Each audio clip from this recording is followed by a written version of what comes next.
phone is so powerful, right? But we don't really just, we get to a point where like we put in a middle schooler's hand and say, okay, now if you need me, you can reach me, But the access that child has to, that student has to do, make good and bad decisions, right, is huge. And I just don't think that we're talking about that and teaching them about that. I think we're getting better. I think schools are putting that stuff in to the curriculum, but it's easy to make a bad choice with a phone in your hand if you're suddenly reacting. And it's that stuff you were just talking about, right? With patience and instant gratification. If you're angry and emotional, you can instantly take a picture of someone and do something that I'm sure you'll regret it later, or most kids will, but that we're not helping them with decision making around these. Instagram isn't helping their mental health. And I think it almost makes, we know it makes them feel worse sometimes about themselves, because you're seeing this, sort of not reality. And you're imagining that is all of their reality. And why isn't yours why isn't that your reality? Guys, welcome back to another episode of the HR Heroes podcast. I've got my good friend Rebecca with me. Rebecca, thank you so much for joining me. I really appreciate it. Thanks for having me. Absolutely. So because we're talking about HR heroes, we're talking about human leaders, and you're a hero in my eyes. I want to ask you a human-centric question to get started here today. The question is, how's your heart doing today, Rebecca? How's my heart? How's your heart? Full today. It's been, the sun is shining, and it's been a very good week. Not a lot of stress, which sometimes happens. So I'd say it's full. and it's Friday. I love that. That's right. It's Friday at the time we're recording this. And today's a special day as well, because if you can see, for everybody who's watching today, Rebecca has a Be Kind to Everybody shirt on. So what is that about? It's about working with kids with special needs. That's where the sort of genesis of it. But we all buy these T-shirts and we wear them the Friday of April, and the money goes to support kids with special needs. And everyone really looks forward to wearing the T-shirt. So it's a lot of fun. I feel like that is a emphasis to live by. Be kind to everybody. Be kind to everyone. I feel like we need more of that in our world, more so today than ever. Would you agree? For sure. It's been a tough time, and people are really feeling sensitive and angry and offended, and it's like so hard for people to get along right now. It really is. One of the things that I like to do to kind of bridge the last episode with today's episode is ask you a question that came from our last guest. So the last guest had a question for you, and it says, I'm going to put a little bit of context to this. With everything that's been happening in the pandemic, our changing of nation, so much is happening in society, and it's been turbulent times. So the question is, what is one thing that you've done over the last years to make an impact in your organization? And what are you doing to carry that forward into the future? Yeah, it's such a great question. I'm just going to think for a second, but even within, I think just being open to people and not closed down. So I think we got so used to being in a space on our own, or in our own houses, or in our own rooms for our offices, that we got used to minimal contact. And I just actually recently moved my office, and I'm like right near the big front door, and my door's always open, and people are just like, oh, I'm so happy to see you. I'm so happy, the door's always open in this room now. And so I think just building that openness and, come talk to me, good or bad, let's connect, has helped. I love that. Yeah. I mean, it's at the end of the day, I feel like we came from a place of isolation. Now, the Surgeon General actually came on to a national broadcast, I want to say at the end of 2023, and said the biggest challenge our society is facing today is not another pandemic. It's not another virus, but it's an isolation and loneliness epidemic. So that human connection today, so more than ever, is so much more valuable. And I feel like our hearts are looking for that sense of connection. And so even by being strategic and moving your office to the front door, you're opening yourself up to all of those human elements that matter so much. Yeah, for sure. And it's fun. It makes my day fun. I'm saying hi to the mail, and people are delivering the mail, and I'm seeing many more people. And even I get to see students more, which is the best part of my day. I love that. One of the things that I want to ask you is, what's going on in education these days? It seems like out of the pandemic, there's been an interesting sentiment, if you will, towards educators. But I recognize the role that you guys have in influencing the next generation can never be diminished. So, Mhm. why do you think we're seeing so many challenges from an HR perspective in the world of education these days? So I think, bravo to us, because we went into a pandemic and educated kids really, in the turn of a dime, right? Within really days in most places. Either there was a Chromebook in somebody's hand or we were getting paper, things out to students. So amazing job. Were there absolutely, moments and flaws and areas and gaps? Yes. Are we seeing it in students? Yes.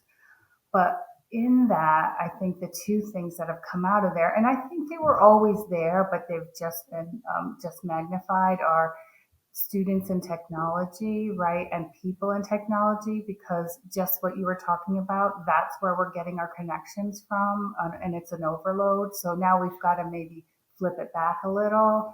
And then the other piece is social emotional learning and all of our wellness, right? So very connected, very much a part of us before the pandemic, but even magnified more now. Do you feel like there's a challenge from an acquisition of talent for people to be teachers?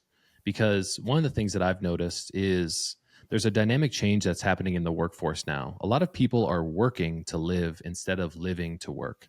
And when I Mhm. think about the people that had the biggest impact on me, they were my teachers. I had a third grade teacher named Miss Walsh. I had a first grade teacher named Miss Desham. Miss Desham was, I think when she was teaching me back in the day, I think it was like 2000, maybe 99, she was teaching for 50 years at that point in time. And I Mhm. remember her cause was to just show up and be the best person she could be for the children. But I feel like the dynamic of how we approach our jobs, especially in education today, has shifted. So, what's your kind of perspective on that? Yeah, I think it's very true. So my mom was a teacher and it was a calling, and even I considered it and went to a school that had a strong teaching focus, and people were called to do it, and they had been planning on doing it all their lives and expected to do it all their lives. And I think with the multi-generational workforce that we see now, and also if you look at some of the other pieces and trends, they talk about loyalty, right? And that these generations under me, not mine, see mass layoffs, right? Don't see the kind of loyalty that my generation and probably generations before me saw. So they're not feeling the loyalty back. And also you can do so many more things quicker and easier and faster, right? So it's a different world and a different group. So there are challenges in finding teachers. There is a shortage for sure, and then there's also certain niche areas like special ed and English as a second language and the sciences. Those are hard to find. What challenges do you think this instant gratification mindset is causing for our overall happiness in life? Because the one thing I know is the more I apply myself towards accomplishing something and the tougher it is to accomplish, the Right, more rewarding these things are. And I right. worry, is this instant gratification lens that we view life through today going to be a shortcoming for kind of how we accomplish big dreams in our life? Yeah, I know. That's a great question. And it's like, it's also sort of biological, right? Because the dopamine is like jumping into our system. So of course we want it and we want it fast. So I do think that, and if when I wanted a song, right, I would tape it off the radio when I was a kid. That's my age group. Or, I'd save up for weeks and take the bus down to the record store, right? And now if you want a song, it's on your phone. You don't even necessarily have to buy it through iTunes. You can get it on YouTube. So I don't know what it's going to mean, but it's part of our world, right? It's been happening to us each generation more and more. And so when we have discussions like artificial intelligence, right, it's like, don't run away from it because we're all using calculators now, right?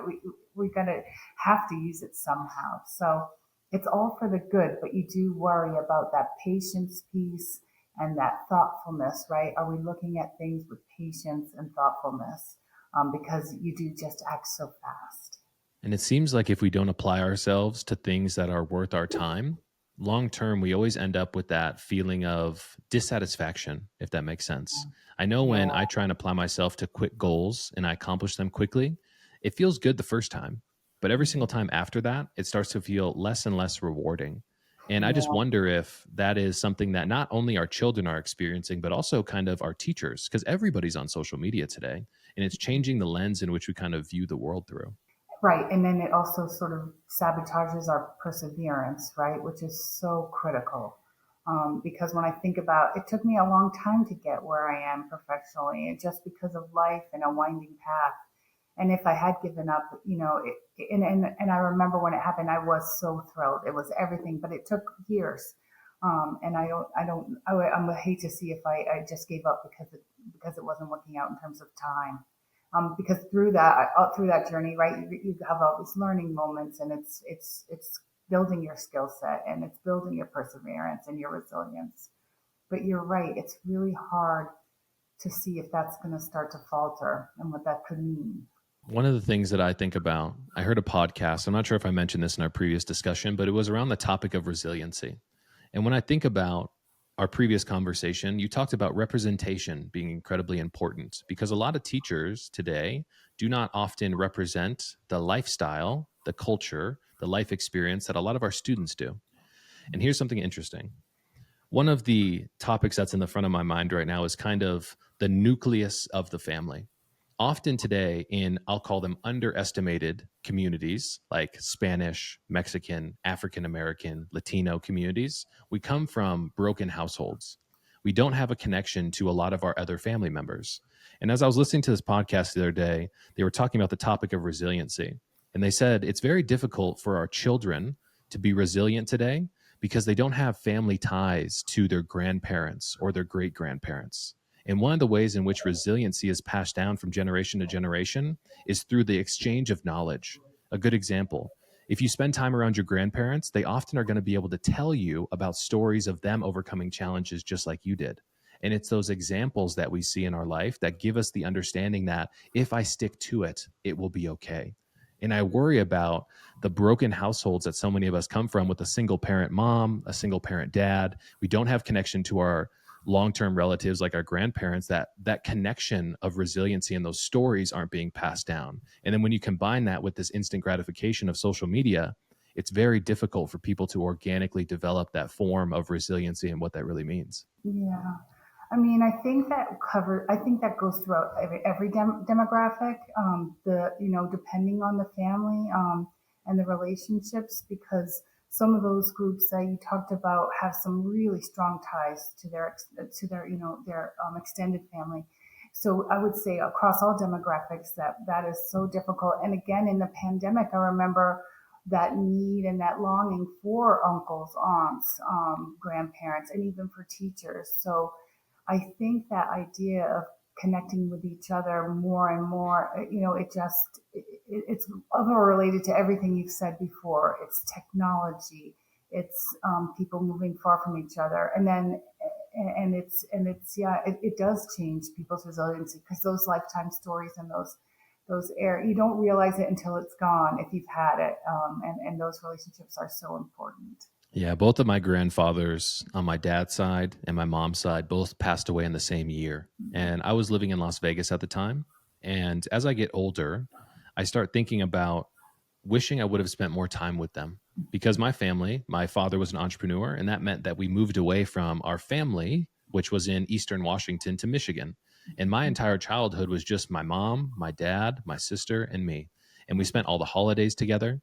And I thought that that was a blessing when I was younger because I was like, our family is so tight.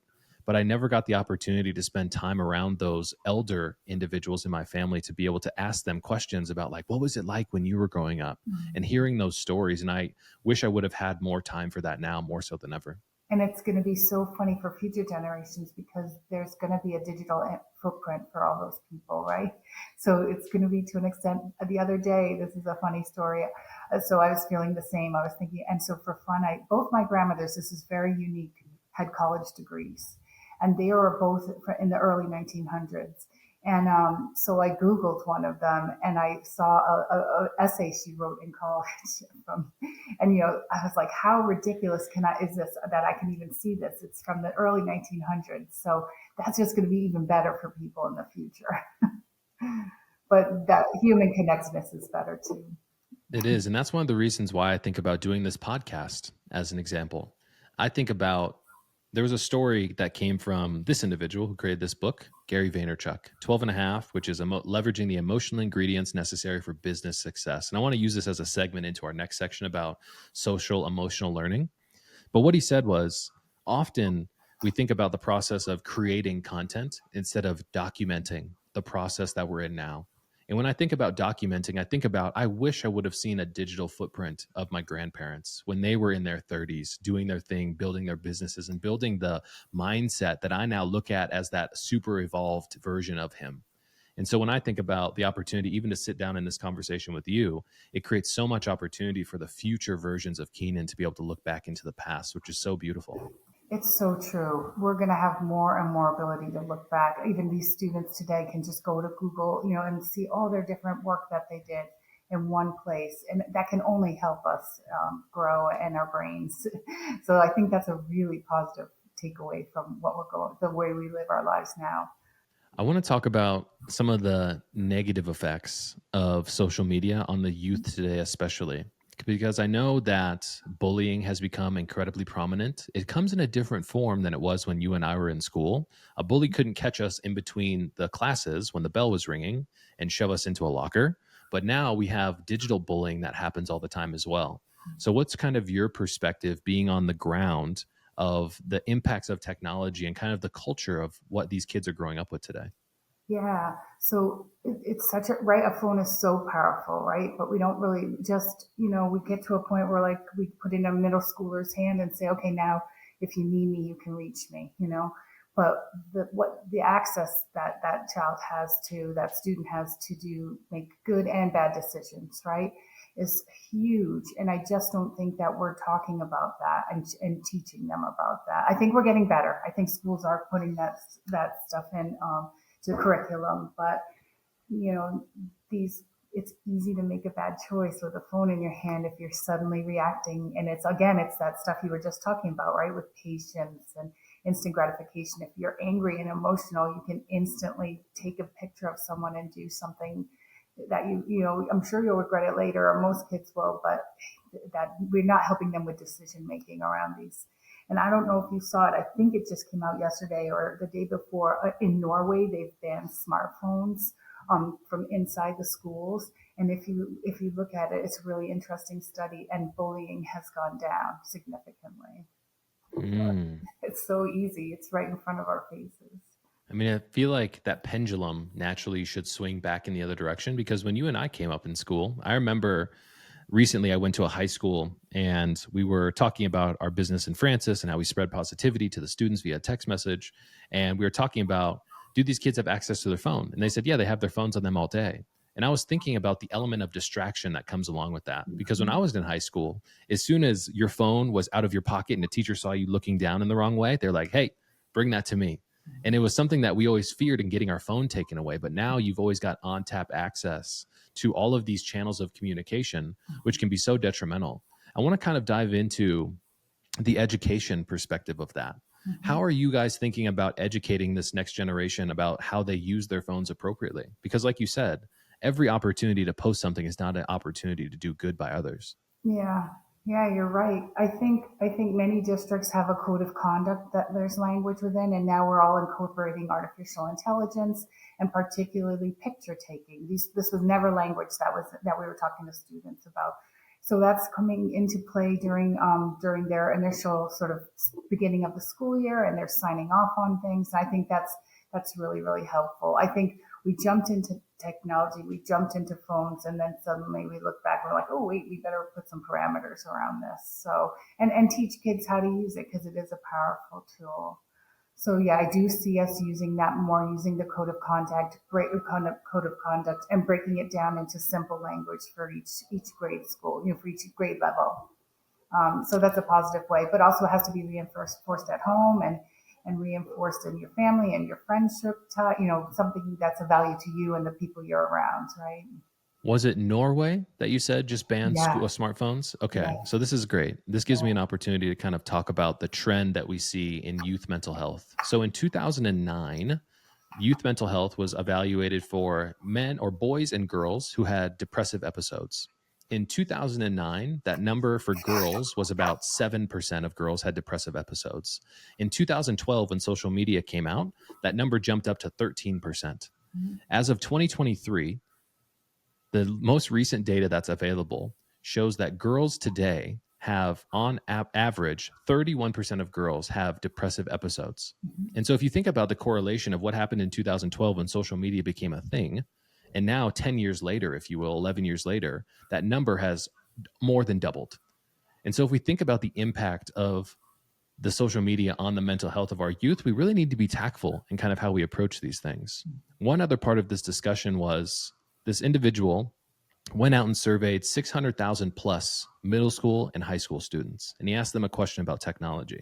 He said, "How many of you use Netflix?" Everybody raised their hand. "Do you ever wish Netflix was never invented?" Nobody raised their hand. "How many of you use Instagram or TikTok?" Everybody raised their hand. "How many of you wish Instagram or TikTok was never invented?" Almost everybody raised their hand. Yeah. And they asked, "So if you guys realize that this is something you never wish was invented, why do you continue to use it?" And the children articulated it in this way: if I'm not on the platform, everybody else is going to be on the platform. So I'm going to miss out. And so it's like the issue that Norway kind of took, or the stance that they took in eliminating smartphones from school, eliminated that need to be involved. And we see that bullying drops. And I'm sure the mental health indicators are directly behind that as well. And that's just so powerful in thinking about how we create a standard that is inclusive of everybody and doesn't have everybody feeling like they're missing out on these platforms.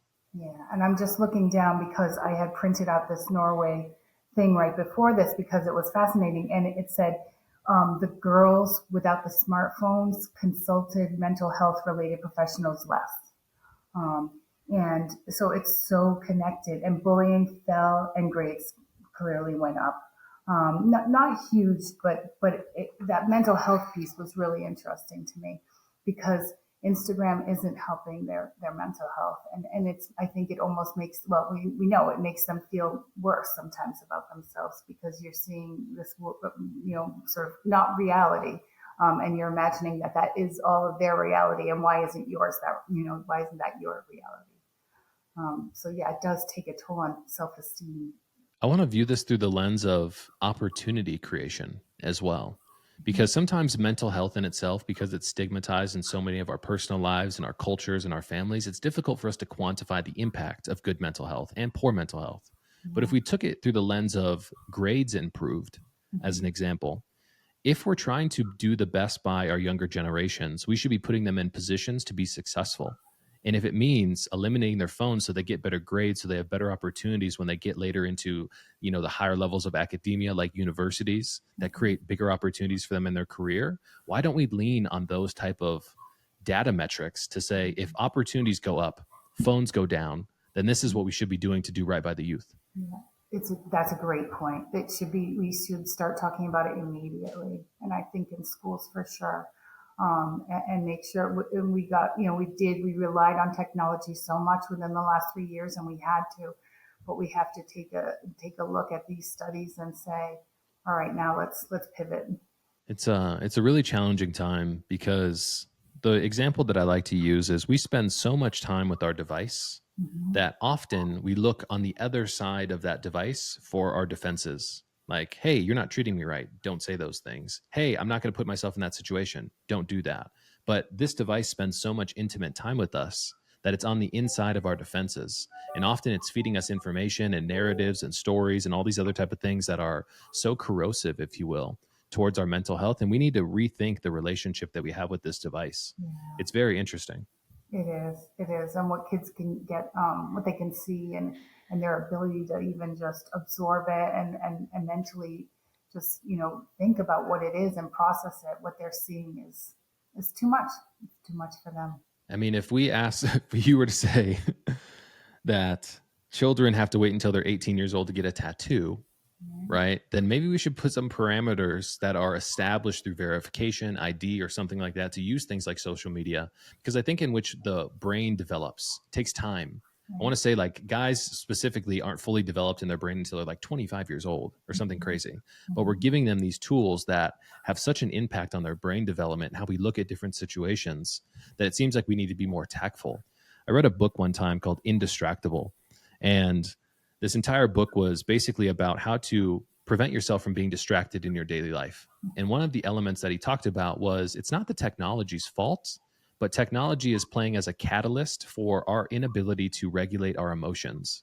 So every single time, next time you go out into society, the store, the gym, whatever you're at, whenever something gets a little bit uncomfortable, there's nobody talking, something happens, what everybody does is they pull out their phone from their device. And so, Mhm. over hundreds of thousands of millions of times, we are continuing to hard grain and hard code this reaction of going to look for an escape on our device more so than just dealing in the moment. And I really worry about that social, emotional regulation element that really Mhm. needs to be emphasized so much more today in our society. Right, right, right. In the art of conversation. It's funny you said that because I was doing a small job fair and I had some students coming in to meet with the candidates just so they could get a feel for our district. And the students did exactly that. As soon as they sort of got uncomfortable, they just all three put their phones in front of them, and it was just that art of conversation. And once you could get them engaged, but they couldn't take a chance to get engaged. It's much easier to pull your phone out and look down. So hard. It's really tough. But there's also some elements that are we're starting to see in society as an example. Like when I go to some shows, like comedians as an example, go to someone who's filming like a Netflix special. The one thing that they have you do is put your phone in a bag and then they hold your phone for you. So when you leave, you can actually unlock the bag and then you can go about your day.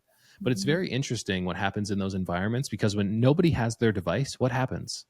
People can't pull it out because it's in a bag that's locked. And so they start conversations with the people to the left. They start Mhm. conversations with the people to the right. And those are some of the most engaging environments because we don't even have the option of the distraction. And I Yeah, feel like that in itself needs to be replicated in other areas of our society. yeah, that is true. That would be amazing. That would be amazing. I want to use the next couple seconds here to talk about social emotional learning. What is that? So, if people are unaware who are listening and watching the podcast, can you kind of describe it and what the importance of that is? Sure, sure. So, for kids in school, social emotional learning is building sort of almost like character education, like learning about how to make good decisions, and also then and how to treat others with respect, but also how to really focus on yourself and what your needs are. And I think the more, and also, and you've talked about this, and we talked about it in prior in our prior conversation, breaking the stigma of saying I'm not feeling right, something's feeling anxious for me, something's feeling, I'm feeling sad. Those weren't always okay to say. And you don't want to make other people feel bad and you don't want to burden them. So sort of taking some responsibility for your own mental health and also knowing that other people out there can help you with your mental health and that it's not a bad thing. Isn't that something that we should be emphasizing more? So, from my perspective, it sounds like this is a additional curriculum that you guys are thinking about adding. How are Mm-hmm. we going to integrate this into the everyday? So it's not just a bonus subject, but it's something that we practice within the organization and in the school. Sure. Like so, for example, my district has a vertical team for SEL. So it's social emotional learning from K-12. So we have representatives from different positions and from different buildings working with different grade levels, and they're meeting regularly to discuss how are we putting it in, the language into our curriculum. And I'd say a lot of so I know New York is really working on it a lot, and I know a lot of other districts and states are as well. We're also incorporating surveys. My own kids just took one in their district, and we're working on them. So they'll go out to the students to say, just kind of basic questions like, my teachers make me feel like learning is fun, or they don't, I feel comfortable raising my hand and shouting out an answer. And then we're also working on one for staff and faculty where it says, it's just basic questions like to what extent are staff trusted to work in the way that they think is best, so we can start to see, do they feel trusted, do they feel motivated, and do they feel healthy and okay. So I do think these initiatives are really wonderful, and I think they're coming out more and more. And I know our district is investing in them. The motivation to show up every single day and pour knowledge into students, it seems like something that would be something that would become incredibly motivating over time. The more you do it, the more reward you see.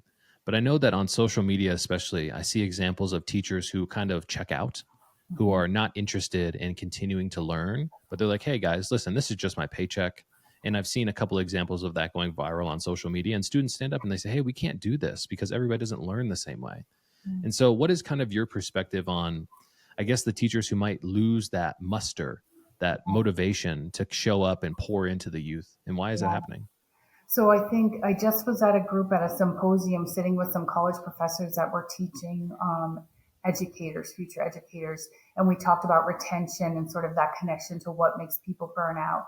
And for the thing that came across the board, and it made me take a look in the mirror, was leadership, and communication and support. So if I need something, I can get it. So when you think about Maslow's hierarchy of needs and all those things really fit in, right? And the other really interesting piece about motivation right now is that idea of safety.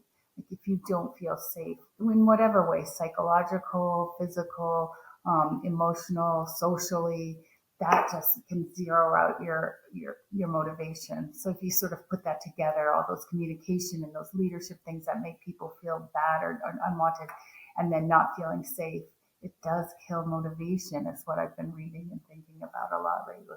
And maybe we should be changing the lens in how we look at the impact of our educators from being teachers first to being the leaders who are leading these teachers as well. There's a sense of accountability that should come with that, right? Yeah, for sure. I think, you generally go through teaching and then become the leader, but they don't give you a ton of, they teach you the core work and the budgeting and the curriculum piece, but they don't really teach you like the management piece and, what to do when you have to have five hard conversations all day long and now everybody doesn't like you, but you are just, and how do you do that with compassion, but also integrity? How do you have hard conversations? So yeah, I think leadership is a really big area that you can help many organizations by building it up. Yeah, because it trickles down, Yes, right? The yes. example that we set that trickles down, and it kind of comes into this form of servant leadership, Mhm. knowing that just because you're the superintendent of a district doesn't mean that you don't have a job to serve the teachers, the Mhm. principals, and everybody else who's beneath you.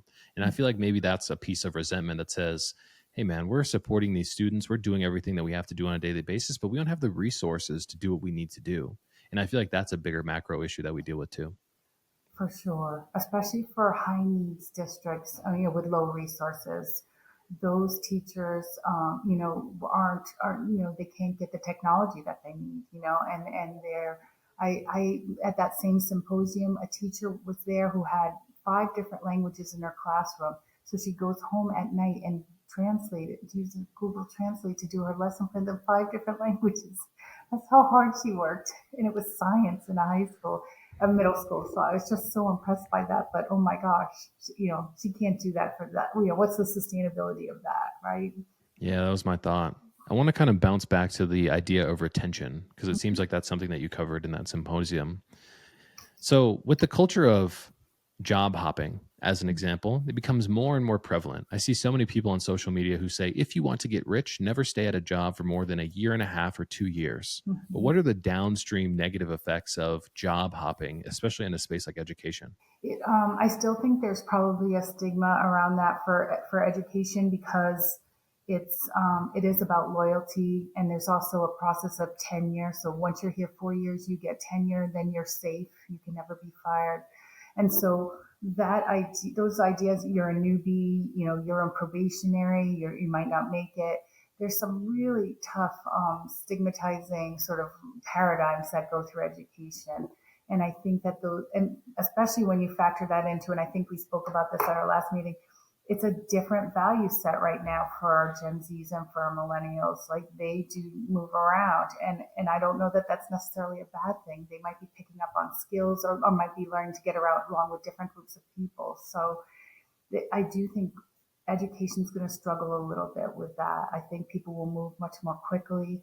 And I think that some people may get stigmatized and not hired because of it, and others, and they'll lose out on hiring people who have a lot to share, but have learned it at different places. I recorded a podcast recently with another guest, and he said, change the incentives, change the results. And I thought that was really interesting because I want to kind of weave this into this conversation. At some point in time, I started thinking about the challenges that we see in obtaining top talent as educators, people who can invest into this next generation. And when you think about the income of a teacher, they're not making hundreds of thousands of dollars a year. But what if there was a world where incentives to make high salaries were there for our teachers? Imagine the results and the competition that would come out to be the people who are informing and educating this next generation. I feel like at some point in time, we're going to have to reevaluate the compensation structure, the funding mechanisms that put resources into our schools to be able to get the top talent into this next generation. Because if we keep going down this path of skimming the budget, taking more and more resources away, expecting for teachers to go home and translate 5 languages using Google Translate, expecting them to bring their own resources to be able to do activities, resources like markers and paper and all these other type of things to decorate their rooms. How long can we stay on this path before the entire system crumbles? Yeah, you're right. And the payoff in teaching is only there, and the incentive is only there after a period of time. So you're looking for that pension or that retirement or healthcare in retirement, and the salary scale does go up as you continue and you take more classes and you get more degrees. But you're right. If you got that kind of honoring and that kind of value at the onset, how would that change things, and would it make it competitive? I think it would. Yeah. Because if I think about, if I had the opportunity to make $250,000 a year as a top educator who was getting the best results out of my students and was always held to an accountability factor of showing up every single day and dumping into my students, you would see a complete landscape change in the Right. education space in itself. And it would just be amazing to see what could happen if we took some of these private sector elements of competition of capitalist society and put them into these environments. I think we could have a dramatic change because the world in itself is becoming more and more competitive. And when we have students who are coming out of the pandemic, especially, I have another guy who's coming on the podcast who is a part of a large education system, and he was talking about the students who are coming out of our high schools now are years behind, and the impacts that that's going to have on our labor market in the future is going to be devastating. And so how do we stop this cycle from continuing to happen? Because like you said, we were put in a tough place where we had to adopt technology overnight. We taught over Zoom. We did all of these type of things. But is there an undiagnosis plan for that? Are we investing additional resources to get people invested, to get people caught back up? Or are we just expecting them to now be behind the 8 ball for their entire career and their entire life? It's true. It's true. And we're putting more and more supports in every year to make up for the gaps. But I don't know if we're doing it in the right way. But I think we're trying. There's a lot we're still figuring out. I know that you're doing an amazing job because I know how much you care. I want to kind of use the last couple minutes here to talk about your journey in getting here to start. Because I know HR is not something that normally we find or it finds us, but often, we stumble into this path. So let's kind of talk about your journey. I know that your mom was a teacher as well. So let's give everybody a little bit of, background on Rebecca and how you got to be in the position you're in. Sure. It's actually kind of funny. So I started as a social worker. My undergrad was a BSW, and I was working with children in residential treatment centers. And I did love, helping people, and certainly that came from my family, and also from the joy that you just sort of get when you connect and help. And then here's the funny part: to pay my bills, I started working in the restaurant business. And that's also where you're sort of helping people and getting almost instantly, connected and gratified through help. And I thought, and then as I saw the pieces and managing people within the restaurant business and doing social work, I thought there's got to be some kind of field where you can kind of combine the two of these.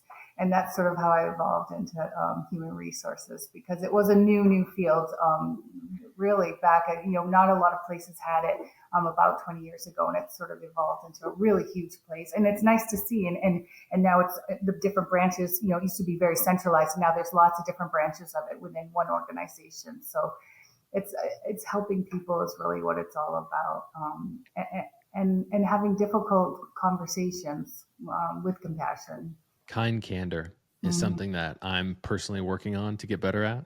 Mm-hmm. Being able to have tough conversations, but coming through the lens of kindness, I feel like is super important, especially for the changing landscape of generations and everything like that. But it really kind of boils down to that human element of being able to hold people accountable, but doing it in a nice way, being able to hold people to a standard, but communicating that in a way that is not harmful. I think we've seen so many examples, especially me, of growing up and looking at these entrepreneurs who ruled with an iron fist and were super hard on their team and burn people out. And if you can't cut it here, then you should leave. But it's not like that's the way in the future that we're going to be able to find, especially if we talk about the way in which the labor market is going to be evolving over the next couple of years. Everybody's not going to be as skilled. And maybe it's finding that 70% fit that equates out to 100% fit, because we can invest into these people and help them grow and cultivate them in our organization, is going to be a future strategy of leadership. Yeah, I love what you're saying there, because we can't hire people and expect them to be experts. And somewhere along the line, that became a huge value for us. And we are, we should be learning it. And even with teachers, like grabbing new teachers so that we can all grow together. Not an expert teacher always. We have to change that mindset for sure. And what an advantage you guys have in being in the education space. Because if you have tenured teachers who have done it and have been successful, being able to put them in the same room with newbie teachers, and they can actually talk about, how did you do this and what did you do? It's like you can make your mistakes on your own and fail forward, or you can learn from somebody else's mistakes and never make them in the first place. And I feel like that's a huge advantage you guys have in education. For sure, mentoring is a huge part of public education and most educational organizations. And boy, does that really help when you get a mentor who's right by your side all the time.